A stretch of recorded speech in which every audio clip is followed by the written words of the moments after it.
ನಿನ್ನೆ ಆ ಏರಿಯಾದಲ್ಲಿ ಜೆಸಿಬಿ ಘರ್ಜಿಸಿತ್ತು. ಪರಿಣಾಮ ಇವತ್ತು ಸಚಿವರ ಮನೆ ಮುಂದೆ ಹೈ ಡ್ರಾಮಾವೇ ನಡೆದಿದೆ.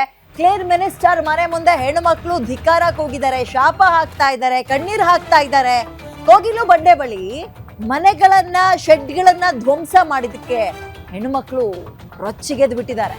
ಸುಮಾರು 200ಕ್ಕೂ ಹೆಚ್ಚು ಮನೆಗಳನ್ನ ಶೆಡ್ಗಳನ್ನ ಧ್ವಂಸ ಮಾಡಿದ್ರು ಅಧಿಕಾರಿಗಳು ನಿನ್ನೆ. ಇವತ್ತು ಕಂದಾಯ ಸಚಿವರ ಮನೆ ಮುಂದೆ ಅದರ ಪರಿಣಾಮದ ಪ್ರತಿಭಟನೆ ನಡೀತಾ ಇದೆ. 200ಕ್ಕೂ ಹೆಚ್ಚು ಜನರಿಂದ ಕೃಷ್ಣ ಬೈರೇಗೌಡರ ಮನೆಗೆ ಮುತ್ತಿಗೆ ಹಾಕೋಕೆ ಪ್ರಯತ್ನಗಳಾಗ್ತಾ ಇದ್ದು, ಸಚಿವರು ಬಂದು ಮಾತಾಡಬೇಕು ಅಂತ ಪ್ರತಿಭಟನಾಕಾರರು ಪಟ್ಟಿಡಿದಿದ್ದಾರೆ. ಯಾವುದೇ ನೋಟಿಸ್ ಕೊಡದೆ ನಮ್ಮ ಮನೆಗಳನ್ನ ಹೆಂಗ್ ತೆರವು ಮಾಡಿದ್ರಿ, ಸಚಿವರು ಬಂದು ನಮ್ಮ ಕಷ್ಟವನ್ನ ಕೇಳೋವರೆಗೂ ಇಲ್ಲಿಂದ ನಾವು ಎದ್ದೋಗಲ್ಲ ಅಂತ ಸಚಿವ ಕೃಷ್ಣ ಬೈರೇಗೌಡರ ವಿರುದ್ಧ ಪ್ರತಿಭಟನಾಕಾರರು ಧಿಕ್ಕಾರ ಕೂಗ್ತಾ ಇದ್ದಾರೆ. ನಮಗೆ ನೋಟಿಸ್ ಕೊಟ್ಟಿಲ್ಲ, ಮನೆ ಹೊಡೆದಾಕ್ತೀವಿ, ಡೆಮೊಲೇಷನ್ ಮಾಡ್ತೀವಿ ಅಂತ ನೋಟಿಸ್ ನಮಗೆ ಕೊಟ್ಟಿಲ್ಲ.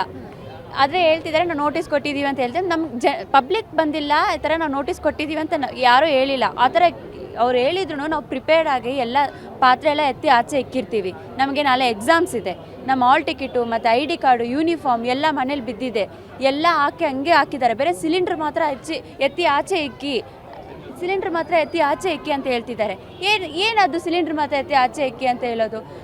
ಎಲ್ಲ ಹಂಗೆ ಬಿದ್ದಿದೆ. ಮಕ್ಕಳು ಚಳಿದಲ್ಲಿದ್ದಾರೆ, ಚಿಕ್ಕ ಚಿಕ್ಕ ಮಕ್ಕಳಿಗೆ ಏಟ್ ಬಿದ್ದಿದೆ. ಯಲಹಂಕದ ಕೋಗಿಲು ಲೇಔಟ್ನಲ್ಲಿ ಹೇಳ್ದೆ ಕೇಳದೆ ಮನೆ ಡೆಮಾಲಿಷ್ ಮಾಡಿರುವ ವಿಚಾರವಾಗಿ ಇದೀಗ ನಿವಾಸಿಗಳು ಕಂದಾಯ ಸಚಿವರಾದಂತಹ ಕೃಷ್ಣ ಬೈರೇಗೌಡ ಅವರ ನಿವಾಸದ ಬಳಿ ಇದೀಗ ಪ್ರತಿಭಟನೆಗೆ ಕೂತಿರುವಂಥದ್ದು. ಬೆಳಗ್ಗೆಯಿಂದಲೂ ಕೂಡ ಇಲ್ಲೇ ಕೂತಿದ್ದಾರೆ.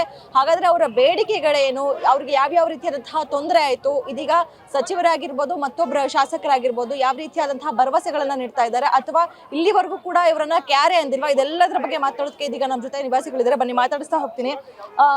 ಮೇಡಮ್, ಇದೀಗ ನಿನ್ನೆ ಮನೆಗಳನ್ನ ಡೆಮಾಲಿಷ್ ಮಾಡಿರುವಂತದ್ದು, ಅಂದ್ರೆ ಮೊದಲೇ ನಿಮ್ಗೆ ಇನ್ಫಾರ್ಮ್ ಮಾಡಿದ್ರೆ ಡೆಮಾಲಿಷ್ ಮಾಡ್ತೀವಿ ಅಂತ ನೋಟಿಸ್ ಎಂತದ್ದು ಕೊಟ್ಟಿಲ್ಲ ಮ್ಯಾಮ್, ನಮ್ಗೇನು ನೋಟಿಸ್ ಕೊಟ್ಟಿಲ್ಲ. ನೋಟಿಸ್ ಕೊಟ್ಟಿದ್ರೆ ಅಟ್ಲೀಸ್ಟ್ ನಮ್ಮ ಪಾತ್ರೆ, ನಮ್ಮ ಮಕ್ಕಳದು ಬಟ್ಟೆ, ಆಮೇಲೆ ಮನೇಲಿ ನಮ್ಮ ಅಕ್ಕ ಅವ್ರ ಮನೆ ಬಟ್ಟೆ, ನಮ್ದು ಏನಿದೆಯೋ ಅದೆಲ್ಲ ಈಚೆ ಆದ್ರೂ ಇಟ್ಕೊಳ್ತಾ ಇದೀವಿ. ನಮ್ಗೆ ಒಂದೇ ಒಂದು ಇನ್ಫಾರ್ಮೇಶನ್ ಅವ್ರು ಏನ್ ಕೊಟ್ಟಿದ್ದು ಲಾಸ್ಟ್ ಮೂಮೆಂಟ್ ಅಲ್ಲಿ ಬಂದು ಸಿಲಿಂಡರ್ ದಾಗ ಈಚೆ ಇಡಿ ಅಂತಾನೆ ಒಬ್ರು ಬಂದ್ಬಿಟ್ಟು ಮಾರ್ಷಲ್ಸ್ ಬಂದು ಹೇಳಿದ್ರು.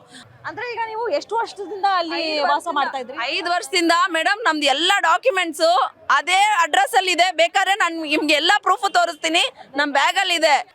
ಒಂದು ನೋಟಿಸ್ ಮೇಡಮ್, ನಾವು ಕೇಳಿದ್ದು 1 hour notice period madam. 1 hour ಮುಂಚೆ ನಮ್ಗೆ ಹೇಳಿದ್ರೆ ತೆಗಿತಾ ಇದ್ವಿ. 1 ಅವರ್ ಮುಂಚೆನೂ ಹೇಳಿಲ್ಲ. ಜಸ್ಟ್ ಬೆಳಗ್ಗೆ ಬಂದು ನಿಂತಿದ್ದಾರೆ, ನಾವು ಏನೋ ಮಾಡ್ಕೊಳ್ತಾ ಇದ್ದಾರೆ ಅಂತ ಬಿಟ್ರೆ ಎಲ್ಲ ಮಾರ್ಷಲ್ಸ್ ಪೊಲೀಸ್ ಅವ್ರು ಬಂದು ಸಡನ್ ಆಗಿ ಎಲ್ಲ ತೆಗಿರಿ ಸಿಲಿಂಡರ್ ಅಂತ ಹೇಳಿದ್ರೆ ಏನ್ ಮಾಡೋಣ ಹೇಳಿ. ನಾವು ಅದ್ ಬಗ್ಗೆ ಮಾತಾಡ್ತಾ ಇದೀವಿ, ಅಷ್ಟು ಬೇಗ ಬಂದ್ಬಿಟ್ಟು ಎಲ್ಲ ಹೊಡ್ಕೊಂಡು ಹೋಗ್ತಾ ಇದ್ದಾರೆ. 4-5 JCB ಬಂದು ಹೊಡ್ಕೊಂಡು ಹೋಗ್ತಾ ಇದೆ. ನಿನ್ನೆ ಎಲ್ಲ TV9 ನಿಮ್ ಚಾನಲ್ ಎಲ್ಲದ್ರಲ್ಲೂ ಬರ್ತಾ ಇದೆ ಅನ್ಸುತ್ತೆ, ಎಲ್ಲದ್ರಲ್ಲೂ ಹೊಡೆದಾಕಿದಾರೆ ಮನೆಗಳು. ನೀವೇ ನೋಡಿರ್ತೀರಾ, ನಾವ್ ಹೇಳೋದೇ ಬೇಡ. ಅಲ್ಲಿ ನೋಡ್ದೆ ಹೊಡೆದಾಕಿರೋದು ನೋಡಿದ್ರೆ ನಿಮ್ಗೆ ಗೊತ್ತಾಗುತ್ತೆ ನಾವ್ ಎಷ್ಟು ಕಷ್ಟ ಬಿದ್ದು ಕಟ್ಟಿರೋ ಮನೆಗಳನ್ನೆಲ್ಲ ಹೊಡೆದಾಕಿದಾರಂತ. ನನ್ನ ಮಕ್ಕಳಿಗೆ ನಾಳೆ ಎಕ್ಸಾಮು, ಎಲ್ಲ ಹಾಲ್ ಟಿಕೆಟ್ ಇಂದ ಹಿಡಿದು ಯೂನಿಫಾರ್ಮ್ ಇಂದ ಇದು ID ಕಾರ್ಡ್ ಎಲ್ಲ ಮನೆಗೆ ಹಾಕಿ ಹಂಗೆ ಮುಚ್ಚಿದ್ದಾರೆ. ಎಲ್ಲಿ ಹೆಂಗೆ ಎಕ್ಸಾಮ್ ಬರೀತಾರೆ ನನ್ನ ಮಕ್ಳು? ಹೆಂಗೆ ಎಕ್ಸಾಮ್ ಬರೀತಾರ್ರಿ? ವಾಶ್ರೂಮ್ಗೆ ಹೋಗ್ಬೇಕಂತ ನೀರು ಕುಡ್ದಿಲ್ಲ ರೀ. ನೆನ್ನೆಯಿಂದ ನಾವು ವಾಶ್ರೂಮ್ ಇಲ್ಲ ಅಂತ ಹೇಳ್ಬಿಟ್ಟು ವಾಶ್ರೂಮ್ಗೆ ಹೋಗ್ಬೇಕಂತ ನೀರು ಕುಡ್ದಿಲ್ಲ. ನನ್ನ ಮಗಳು ಪೀರಿಯಡ್ ಆಗಿದ್ದಾಳೆ, ವಾಶ್ರೂಮ್ ಇಲ್ಲ ಹೋಗೋಕೆ, ಚೇಂಜ್ ಮಾಡೋಕ್ಕೆ. ಅಲ್ಲಿರೋ ಪರಿಸ್ಥಿತಿ ಬಂದು ನೋಡಿ. ಓಟ್ ಹಾಕಿದೀವಲ್ಲ, ಯಾರಿಗೆ ಓಟ್ ಹಾಕಿದೀವಿ ಬಂದು ನೋಡಿ. ವಾಶ್ರೂಮ್ ಇಲ್ಲ ನನ್ನ ಮಗಳಿಗೆ ಹೋಗೋಕೆ. ಪೊಲೀಸರು ಏನ್ ಹೇಳ್ತಿದ್ದಾರೆ? ನಿಮ್ಮ ಮೇಲೆ ಏನಾದ್ರು ದೌರ್ಜನ್ಯ ಏನಾದ್ರು ಮಾಡಿದ್ರು?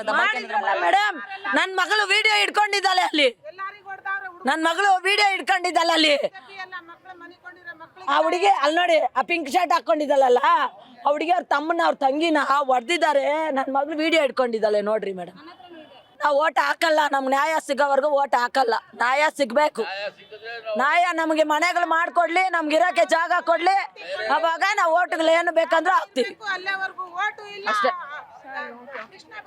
ನೋಡಿದ್ರಲ್ಲ, ನಿನ್ನೆ ಮನೆಗಳನ್ನ ಡೆಮಾಲಿಷ್ ಮಾಡಿರುವಂಥದ್ದು. ಇದುವರೆಗೂ ಕೂಡ ಯಾರೇ ಆಗಿರ್ಬೋದು ಇವರ ನೆರವಿಗೆ ಬಂದಿಲ್ಲ. ಸೊ ಹೀಗಾಗಿ ಇವತ್ತು ಪ್ರತಿಭಟನೆಗೆ ಕೂತಿರುವಂಥದ್ದು. ಸಚಿವರು ಬಂದು ನಮ್ಮ ಕಷ್ಟವನ್ನ ಕೇಳೋವರೆಗೂ, ಅದೇ ರೀತಿಯಾಗಿ ನಮಗೆ ಮತ್ತೊಂದು ಏನಾದರೂ ಸಹಕಾರ ಅಥವಾ ನೆರವಿಗೆ ಬರೋವರೆಗೂ ನಾವು ಇಲ್ಲಿಂದ ಕದಲಲ್ಲ, ನಮಗೆ ವಾಶ್ರೂಮ್ಗೆ ಹೋಗೋಕ್ಕೂ ಸಹ ನಮಗೆ ಜಾಗ ಇಲ್ಲ ಅಂತ ಇದೀಗ ಮಹಿಳೆಯರು ಎಲ್ಲರೂ ಕೂಡ ಆಕ್ರೋಶವನ್ನು ವ್ಯಕ್ತಪಡಿಸ್ತಾ ಇದ್ದಾರೆ. ಹಾಗಾದ್ರೆ ಸಚಿವರು ಬಂದು ಇವರ ನೆರವಿಗೆ ನಿಲ್ತಾರಾ? ಕಾದು ನೋಡ್ಬೇಕಾಗಿದೆ. ಕ್ಯಾಮರಾ ಪರ್ಸನ್ ವಿನಯ್ ಜೊತೆ ಕವನ ಶಿವಣ್ಣ, ಗ್ಯಾರಂಟಿ ನ್ಯೂಸ್, ಬೆಂಗಳೂರು.